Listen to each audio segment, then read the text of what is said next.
Nous sommes ici pour vous présenter notre projet scientifique et technique ayant comme sujet les mécanismes souples.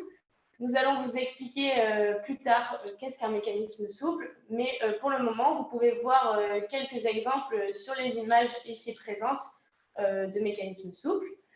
Pour ce projet, nous avons travaillé en binôme avec Malène, qui est ici présente, et moi-même, Emma. Après beaucoup de recherches, nous avons décidé de travailler sur la conception de ciseaux en mécanisme flexible. Donc, tout d'abord, pour commencer, qu'est-ce qu'un mécanisme souple? Donc, un mécanisme souple consiste d'une pièce monobloc et sans liaison mécanique entre plusieurs parties.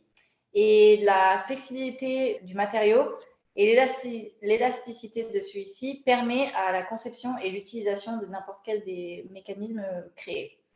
Donc, pourquoi est-ce que nous avons trouvé cela intéressant? Donc, dans notre cas, nous avons choisi des ciseaux. Et dans celui-ci, ce qui était intéressant, c'était de simplifier la production, faire de la rapidité et créer une fabrication limitée en coût et en assemblage. Donc, nous sommes dit que ces ciseaux pouvaient être utilisés dans des domaines médicaux, par exemple, pour ne pas utiliser la partie de stérilisation qui est coûteuse et prend beaucoup de temps. Donc, avant de commencer notre projet, nous avons dû définir certains objectifs. Le premier et le plus important était de remplacer la liaison pivot des ciseaux normaux, par une solution en mécanisme flexible. Pour cela, nous devons choisir un matériau adapté permettant de remplir cette fonction et de ne pas casser. Nous devons aussi trouver une manière de cisailler une feuille grâce à un matériau qui n'est pas à la base coupant. Pour cela, nous allons effectuer une modélisation et des calculs sur Abacus afin de comprendre et de mettre en chiffres quelles contraintes s'appliquent sur des ciseaux pendant son utilisation pour permettre de choisir le matériau. Et notre objectif final sera de créer un prototype fonctionnel capable de couper une feuille de papier. Donc, pour commencer ce projet, nous avons d'abord fait des recherches. Donc, dans la littérature, nous avons pu trouver différentes façons de remplacer une liaison pivot. Donc, ici, nous voyons des exemples, un losange et des serpentins. Mais nous avions aussi trouvé des arrondis ou des formes qui ressemblaient plus à un remplacement de ressort, mais qui étaient utilisés de la même manière qu'une liaison pivot. Après, nous avons dû apprendre à utiliser le logiciel Abacus, car il nous était méconnu. Et pour cela, nous avons utilisé nos informations données en cours et beaucoup de tutoriels trouvés sur YouTube. Pour vous présenter notre projet, nous allons d'abord vous présenter le logiciel Abacus et en quoi il nous a été utile. Après, nous allons vous montrer nos essais et nos expériences pour enfin arriver à un prototype et au résultat de celui-ci. Donc, moi, je vais vous présenter la partie Abacus. Donc, Abacus est un logiciel qui nous a permis, à partir de la création d'un modèle virtuel, de calculer les contraintes qui s'appliquent dans notre objet lors de son utilisation pour déterminer s'il allait résister ou non à l'utilisation. Donc, dans un premier temps, nous avons dû créer la forme de nos ciseaux.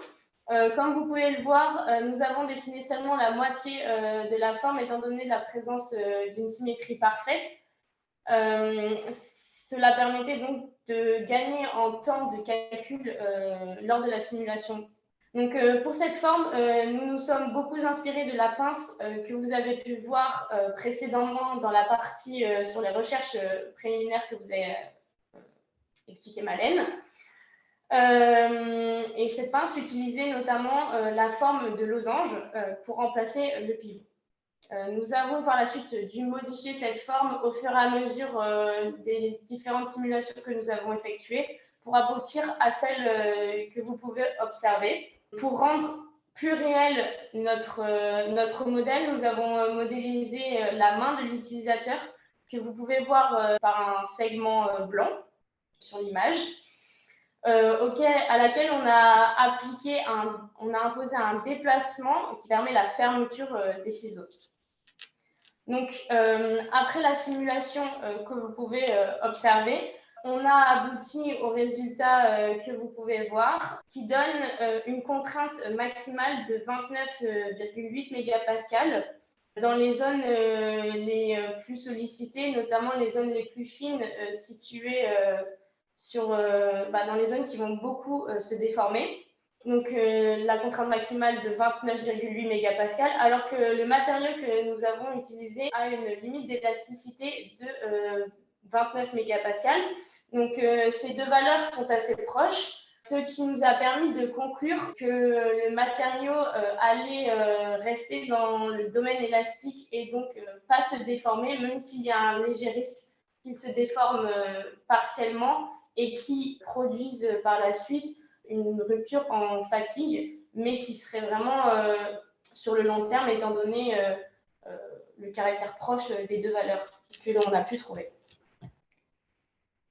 Donc, une fois ce modèle réalisé et ces valeurs trouvées, nous nous sommes penchés sur les essais et les expériences que nous pouvions faire pour savoir exactement quel matériau. Donc, dans ce calcul, le matériau avait déjà été trouvé car nous avons dû faire plusieurs essais. Mais pour cela, nous avons fait tout d'abord un essai avec du TPU A95. Donc, c'est celui que vous voyez en bas à gauche, que nous avons utilisé avec l'impression 3D car nous pensions utiliser ce procédé au début. Malheureusement, celui-ci était beaucoup trop flexible. Donc, pour tester, nous avons imprimé une petite languette et vous pouvez voir qu'il était beaucoup trop flexible et beaucoup trop caoutchouteux. Et nous savions donc que c'était impossible d'utiliser ce matériau pour faire des ciseaux, pour notre modèle, alors que la modélisation Abaqus fonctionnait avec ces propriétés-là. Donc, nous nous sommes penchés sur la plaque de PE 100 utilisée avec le découpe laser. Donc, ce matériau était parfait parce qu'il était assez flexible, mais pas non plus trop caoutchouteux, donc il ne se cassait pas. Et la découpe laser était très rapide et efficace, donc pour la fabrication, c'était très facile. Donc, après avoir déterminé quel matériau on allait utiliser et avec quelle machine, nous avons essayé de produire un prototype.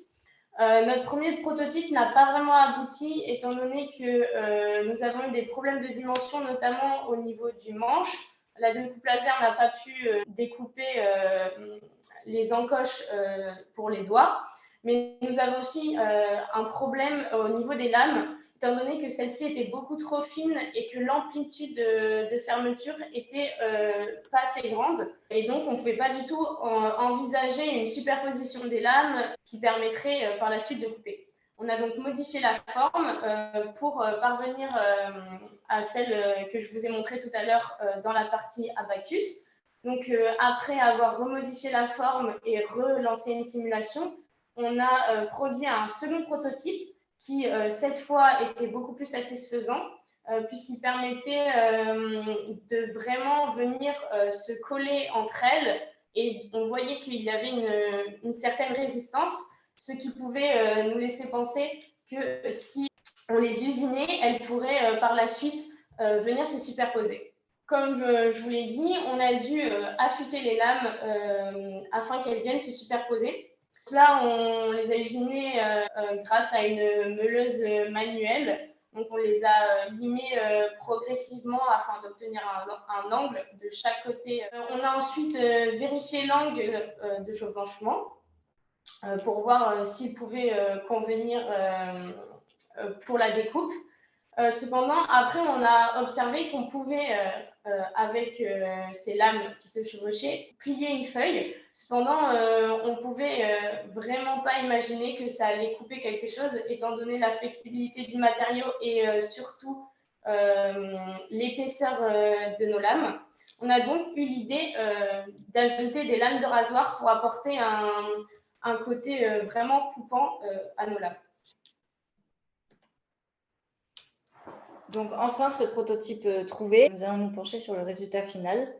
Donc, nous pouvons voir que la feuille se coupe grâce à nos ciseaux. Et il faut bien observer sur la vidéo que la déformation du losange ne se fait pas complètement à la rupture, mais assez pour que la force transmise par les doigts se transmette aux lames et donc notre ciseau fonctionne. Donc, pour conclure, nous avons réussi à aboutir notre projet en arrivant à couper une feuille de papier. Cependant, nous avons pensé à une amélioration de notre prototype en vue de devenir un objet plus utilisable au quotidien. Nous avons pensé notamment à la modification de la méthode d'usinage des lames pour permettre un ajustement plus précis, puisque en effet, avec la meuleuse, on y allait un peu à l'œil nu, un peu au hasard. On n'avait aucun moyen de déterminer si l'angle était bon ou non, s'il permettrait par la suite un ajustement des lames précis. Nous avons aussi pensé à l'augmentation de l'amplitude d'ouverture et de fermeture pour potentiellement couper davantage qu'une feuille de papier, étant donné que si l'on augmente l'ouverture et l'amplitude d'ouverture et de fermeture, cela permettrait d'avoir plus de force au niveau des lames et donc de potentiellement couper un matériau plus rigide. Nous avons aussi pensé à reprendre les recherches afin de trouver un matériau plus rigide qui pourrait quand même convenir à l'utilisation avec ce mécanisme souple. Mais un matériau plus rigide permettrait peut-être d'avoir une force plus grande au niveau des lames et donc de couper peut-être quelque chose de plus rigide aussi. On pourrait se permettre d'utiliser un matériau plus rigide, étant donné qu'on voudrait fournir à nos ciseaux un usage unique. Si cet usage est unique, il n'y a donc pas de risque de rupture en fatting et donc on pourrait s'éloigner un petit peu plus de la limite d'élasticité de notre matériau. Merci d'avoir écouté.